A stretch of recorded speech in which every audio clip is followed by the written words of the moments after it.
Health is wealth. आप खुशियों में तभी शरीक हो सकते हैं जब आप मानसिक रूप से, शारीरिक रूप से पूर्ण रूप से स्वस्थ। तो यह महीना कुछ आपको इसी तरह का इंडिकेट कर रहा है कि आपको अपने हेल्थ के ऊपर विशेष सावधानी की ज़रूरत है। तो मैं एस्ट्रो सर से सुरेंद्र राय स्वागत करता हूं आपको अपने चैनल में और शुरू करता हूं वृष राशि वालों के लिए ये अगस्त महीना किस तरह से रहने वाला है। ग्रहों की गोचरीय स्थिति की एक झलक आपने देख ही ली है। मैं उन ग्रहों और राशियों के ऊपर ज़्यादा आपको उलझाना नहीं चाहता। हम डायरेक्ट फल कथन पे आते हैं कि ये किस तरह का महीना आपका रहने वाला है। मित्रों, आपके राशि स्वामी 7 अगस्त को आपके चतुर्थ भाव में वक्री हो रहे हैं। हालांकि ये बहुत दिनों तक चतुर्थ भाव में नहीं रहेंगे, ये तृतीय भाव में आपके चले जाएंगे। फिर भी ये महीने के प्रारंभ में आपके चतुर्थ भाव में ही रहेंगे। तो मेरी सलाह यही रहेगी कि आप थोड़ा सा अपनी मानसिक शांति बनाए रखें। किसी भी तरह का घर में कलह की उत्पत्ति न होने दें, क्योंकि यदि आप घर में कलह करते हैं तो इससे आपकी मानसिक शांति भंग होगी और इसका सीधा सीधा प्रभाव आपके स्वास्थ्य के ऊपर पड़ेगा। तो ये शुक्र आपके स्वामी हैं। शुक्र का वक्री होना किसी भी तरह से आपके स्वास्थ्य के लिए अच्छा नहीं है। महीने के प्रारंभ में ये आपके चतुर्थ भाव में रहेंगे, इसलिए आपको अपने घर में शांति बनाकर रखना है। घर में शांति होगी तो आपके मन में शांति होगी, और जब मन में शांति होगी तो निश्चित रूप से आप शारीरिक रूप से बिल्कुल ही स्वस्थ रहिएगा। 17 तारीख को सूर्य भी आपके चतुर्थ भाव में आ रहे हैं। चतुर्थ भाव उनका अपना भाव है। सूर्य के चतुर्थ भाव में आने के कारण आपको भौतिक सुख सुविधाओं की उपलब्धि होगी। शनि की भी सीधी दृष्टि आपके चतुर्थ भाव पर पड़ रही है। ऐसा हो सकता है कि आपको प्रॉपर्टी का सुख मिले, आपको मकान का सुख मिले। ऐसा भी हो सकता है कि कोई नया जमीन, कोई मकान आपके नाम हो जाए इस अवधि में। तो ये सूर्य बहुत ही अच्छा फल करेंगे आपके चतुर्थ भाव में। पूर्ण रूप से आपको भौतिक सुख सुविधाओं की उपलब्धि देंगे। यदि आप सरकारी नौकर हैं या सरकार से किसी भी तरह का रिलेशन रखते हैं तो हो सकता है कि इस महीने में आपको सरकार से कोई बेनिफिट हो जाए, राज्य से कोई बेनिफिट हो जाए, सत्ता से कोई बेनिफिट हो जाए।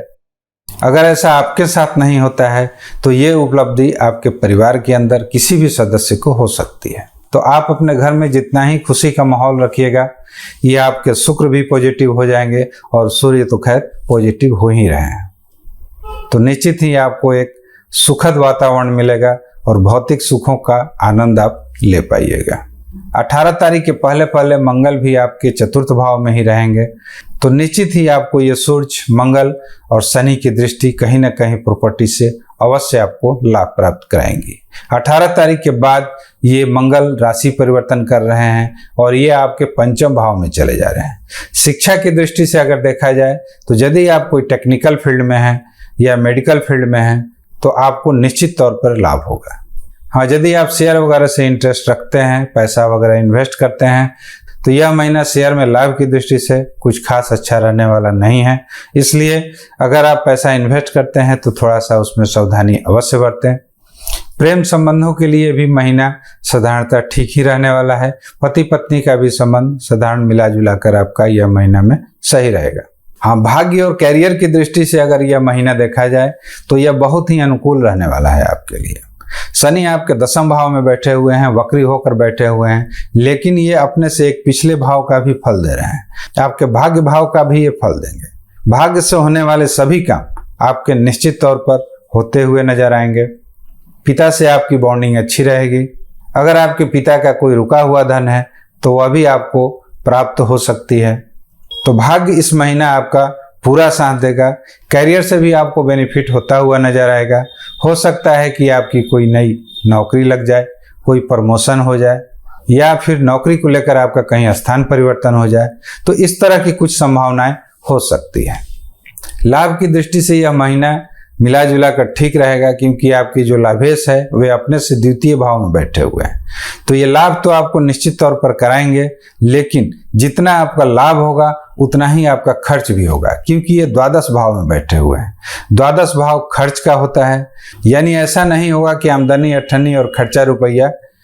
आपकी अगर आमदनी अठन्नी है तो खर्चा भी आपका अठन्नी ही होगा।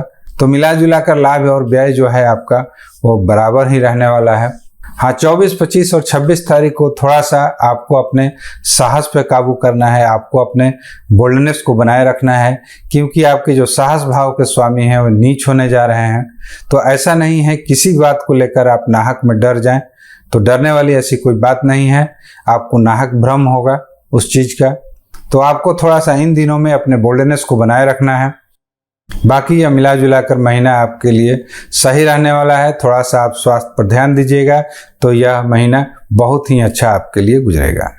उपाय के तौर पर मैं यही कहना चाहूँगा कि यह श्रावण का महीना चल रहा है, आगे भी चलेगा, तो आप शिव जी की पूजा आराधना कीजिए। इससे आपको आशातीत लाभ होगी, सारे ग्रह स्वतः सही हो जाएंगे।